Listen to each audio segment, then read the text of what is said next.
Hi, I'm RobCosman. Welcome to my shop. In order to get good, accurate cuts with your miter gauge, you have to have your blade properly aligned to your tabletop. I'm going to show you on my saw stop how I go through that alignment process using minimal tools. Stay with me. I'm RobCosman and welcome to my shop. We make it our job to help you take your woodworking to the next level. If you're new to our channel, be sure to subscribe, turn on that notification bell, and don't forget to turn on the notification on your mobile device so you'll know every time we release a new video. Good? All right, back to the bench. It's a must. Your table saw has to be properly aligned. If it isn't, not only is it inaccurate, but it's actually dangerous. So we want that blade to be parallel to these miter gauge slots, so when we use our miter gauge, we get a nice square cut. All right, so we're going to try to eliminate anything that's going to interfere with that. So the first thing I'm going to do, I'm going to take the insert out, and I'm actually going to change the blade. I'm going to put a brand new blade in, trusting that it's nice and flat. If your blade is warped at all, and you're measuring off of that, well, of course, your accuracy is going to be out by the amount that that's warped. So we'll switch that over. Need a good combination square, and the better it is, the more accurate it's going to be. I've got a 17 mil, so I'm working on a saw stop. So the bolts that hold the table tight to the trunnion, 17 mil. And I also need a, what is this? A 5 mil Allen wrench. I use a Sharpie because I want to identify a particular tooth. So the first task is to change that blade, and then we'll go down underneath the table and do what we have to do in order to go through this process and get that absolutely as close to being parallel to those slots as we can do it. Okay, so first thing you have to understand, if you don't have a saw stop, then this applies to almost every saw, at least cabinet saws.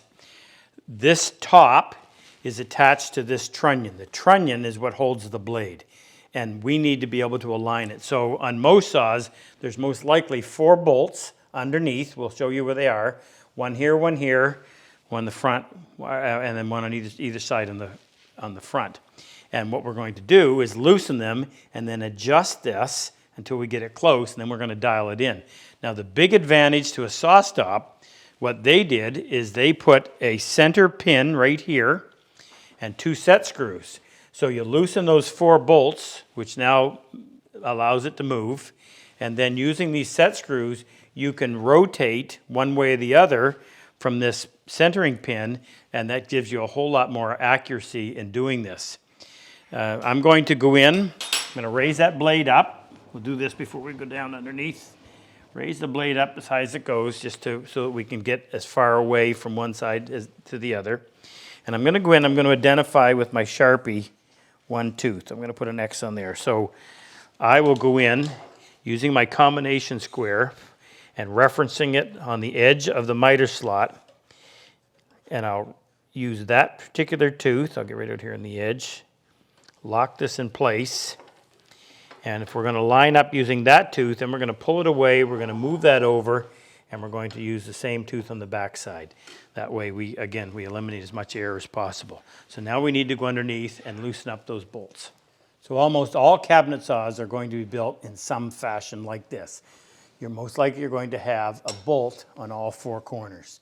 So in this case, there's one right here.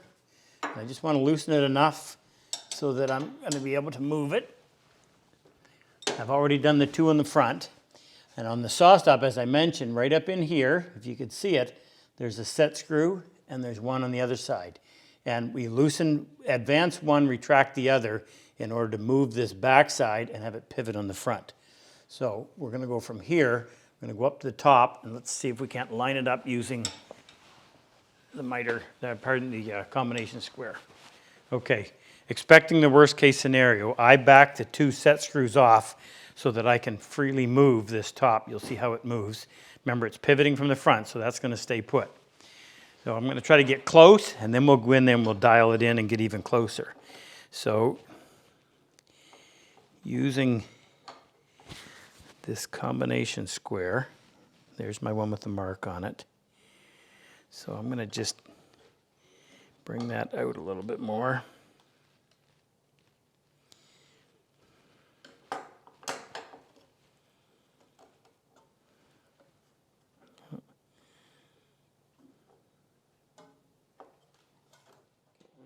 Okay, so I need to move that in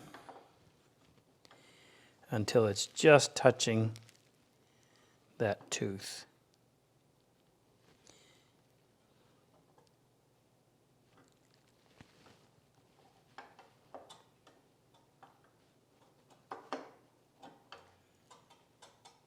Okay, you can hear it.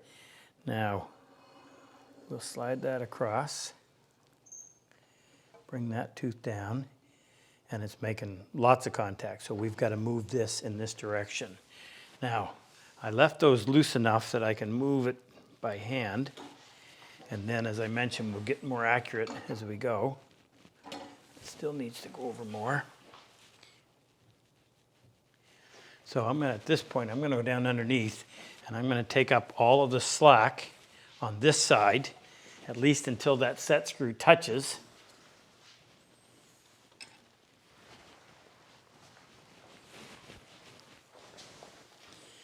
And I'll snug this one up. Okay, that one's tight, that one's tight. Let's see where we are now.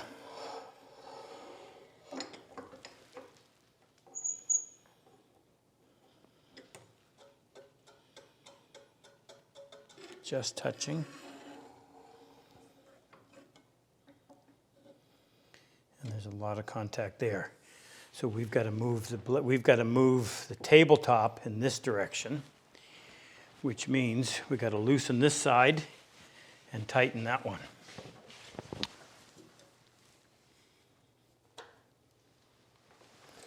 Okay, they're snug.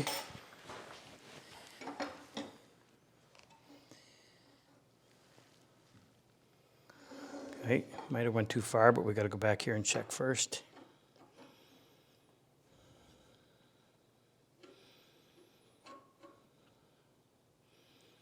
Okay, we're not making contact.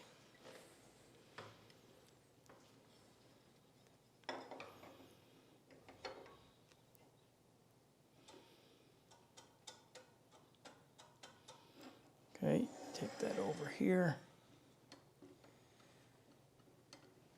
Oh, still have a lot of ways to go.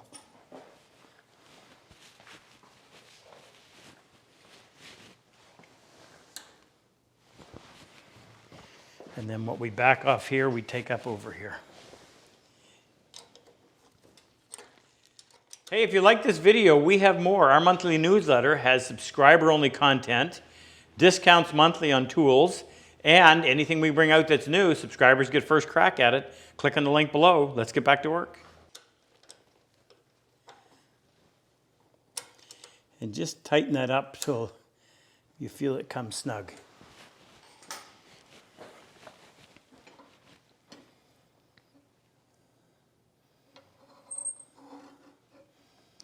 Now I suspect we went too far, but we've got to come back here and check this one first to see if it's making contact still. No.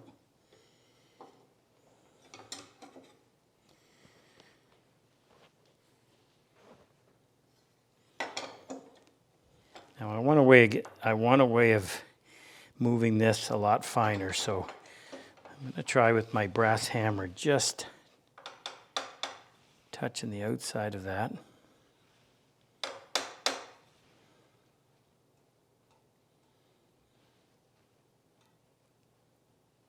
Almost.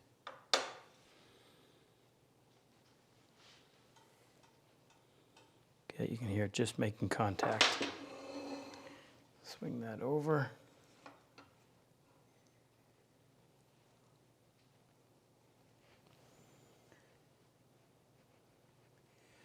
Not quite, so we went a little bit too far.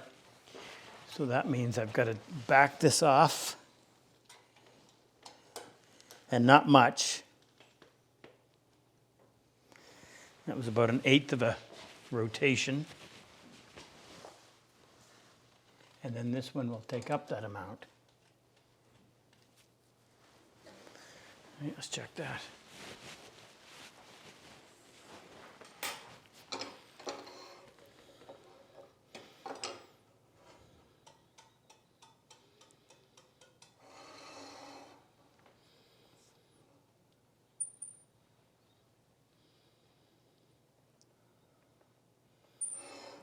Not enough.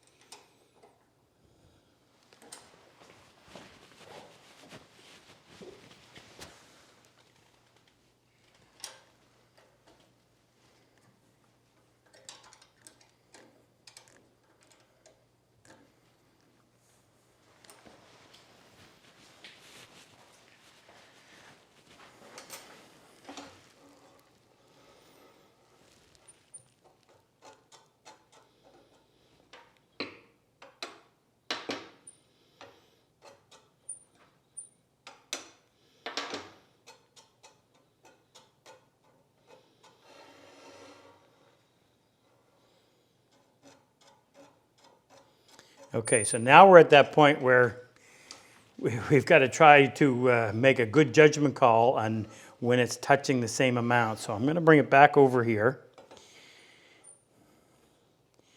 I'm holding this in the same position. I'm using the front edge. That's a little too much contact, so I'm going to try tapping that.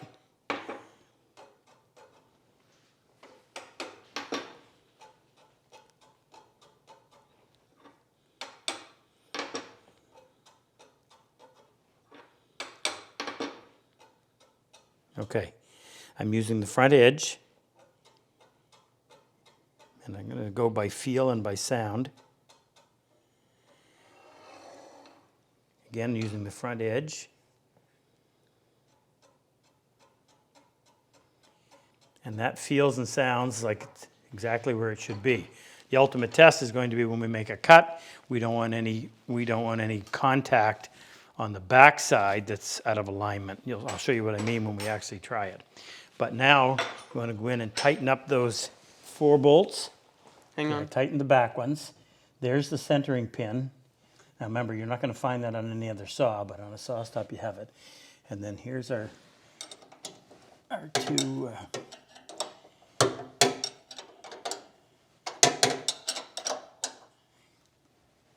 and there's one on both sides.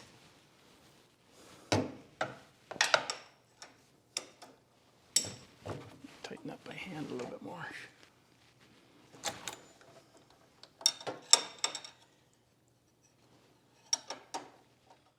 I want to check this one more time once we've tightened up the bolts. Hopefully nothing moved on us. We'll find our marked tooth.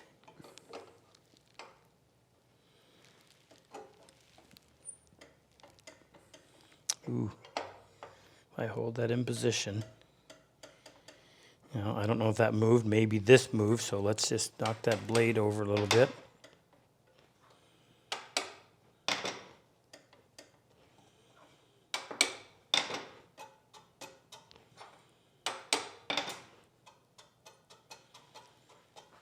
Okay, it's a light touch.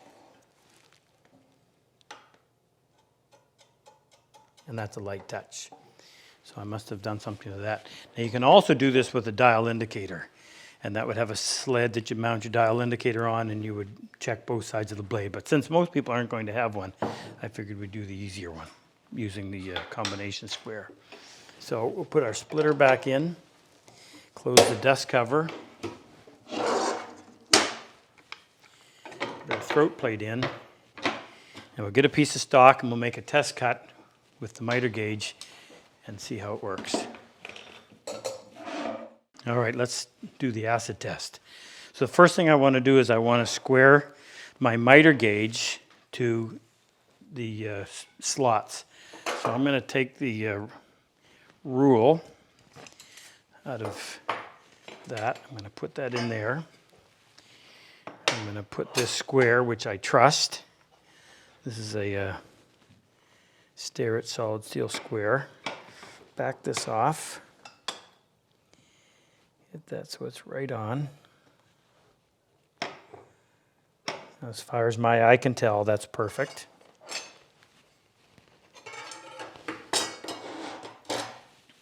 Now with the jointed edge against the miter gauge.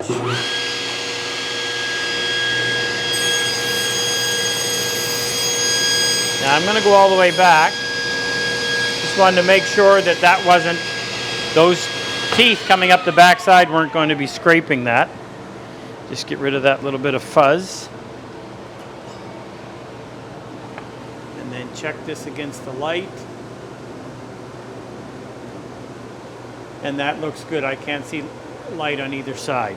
There are other ways of checking to see if that is square, but that one is good enough, or that one satisfies me. Now, we're going to do another video where we set up our fence, and I won't bother telling you right now, but I'm going to show you how I prefer to set this up, and it's not going to be perfectly parallel to the blade, and there's a reason why. Anyway, I hope this part helps. Good luck in your woodworking. If you enjoy my method of work and like my style of teaching, click on any one of these videos to help take your woodworking to the next level. I've always said better tools make the job so much easier. If you click on the plane and chisel icon below, it'll take you to our site and introduce you to all the tools that we actually manufacture right here in our shop. It'll also give you information on our in-person and online workshops.